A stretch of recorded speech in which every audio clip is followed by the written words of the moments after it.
دنیا کے اوپر جتنے بھی لباس پہنے جاتے ہیں ان کو کئی کئی جیبیں لگی ہوتی ہیں، شلوار قمیض ہو یا پینٹ شرٹ ہو تو کئی کئی جیبیں لگی ہوتی ہیں، صرف ایک لباس ہے جس پر جیب کوئی نہیں اور وہ کفن ہے۔ یہ بغیر جیب کے لباس اس لیے کہ یہاں سے کوئی ساتھ لے کر نہیں جانا، صرف عمل ساتھ لے کر کے جانے۔ لیکن حب دنیا اس طرح رچ بس گئی ہے کہ بس سویر سے لے کر شام تک بھاگم بھاگ اسی پہ لگی ہوئی ہے۔ جس نے ڈھیروں اکٹھے کر لیے چین اسے بھی نہیں آ رہا، قرار اسے بھی نہیں ملتا، اور اگر کسی سے پوچھو تو وہ کہتا ہے جی بس روٹی کے لیے لگے ہیں، پیٹ کے لیے دھندا کر رہے ہیں۔ پیٹ تو 2 روٹیاں صبح مانگتا ہے، 2 شام کو مانگتا ہے، چلو 2 دوپہر کو بھی دے دیں اس کو۔ یہ اتنا کچھ کیوں ہو رہا ہے؟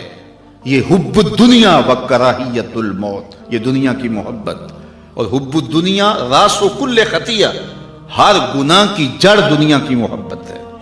آقا کریم نے فرمایا مجھے اس بات کا کوئی ڈر نہیں ہے کہ میرے بعد تم شرک میں مبتلا ہو جاؤ گے، بت نہیں پوجو گے، تم شرک میں مبتلا نہیں ہوگے، مجھے اس بات کا ڈر ہے کہ میرے بعد تم دنیا دار ہو جاؤ گے۔ دنیا میٹھا خواب ہے، اور اس دنیا کے اوپر ہم آئے ہیں چند دن کے لیے، لیکن لگتا ہے کہ یہاں سے ہم نے جانا ہی نہیں ہے۔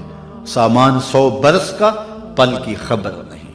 تھوڑا سا وقت ہے، اس وقت کی حفاظت کیجئے، اس کو یاد الہی میں گزاریے۔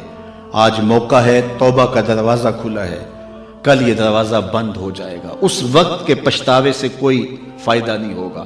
آج کا پچھتاوا کل کی بہتری کی ضمانت ہے۔ وقت پر کافی ہے ایک قطرہ بھی آب خوش ہنگام کا، جل گیا جب کھیت برسا می تو پھر کس کام کا۔ آج موقع ہے، وہ کسی نے کہا تھا آج ساوی نے کھلے راوی نے، انج ٹوک نوکھڑے ٹکڑے نہیں۔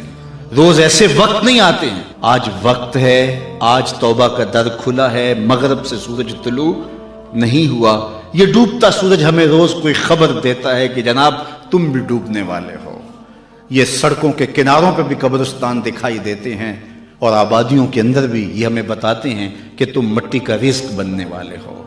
یہ بڑھاپا، یہ جو ہے وہ ڈھلتی جوانی، حضرت یعقوب علیہ السلام نے اسرائیل سے وعدہ لیا تھا کہ میری روح قبض کرنے کے لیے اچانک نہیں آنا، پہلے کوئی قاصد بھیج دینا تاکہ میں موت کی تیاری کر لوں۔ حضرت اسرائیل نے وعدہ کر لیا کہ میں آپ کو پہلے ضرور بتاؤں گا۔ ایک عرصہ گزرا تو حضرت اسرائیل حاضر خدمت ہوئے، پوچھا کدھر آئے ہو؟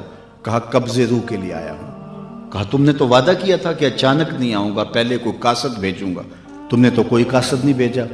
حضرت اسرائیل عرض گزار ہوئے حضور آپ کے سامنے کتنے لوگوں کی موت واقع ہوئی، یہ میرا قاصد نہیں تھا تو اور کیا تھا۔ ابھی ہم آ رہے تھے، یہ تھوڑا سا لیٹ اس لیے ہوئے کہ راستے کے اندر ٹریفک جام تھی، تو آگے کیا تھا کہ کسی گاڑی نے ٹکر ماری اور بیچ چوراہے میں لاش پڑی تھی۔ وہ صبح تو ہنستا ہوا گھر سے آیا ہوگا، لیکن اب اس کے گھر میں اس کا جنازہ پہنچے گا۔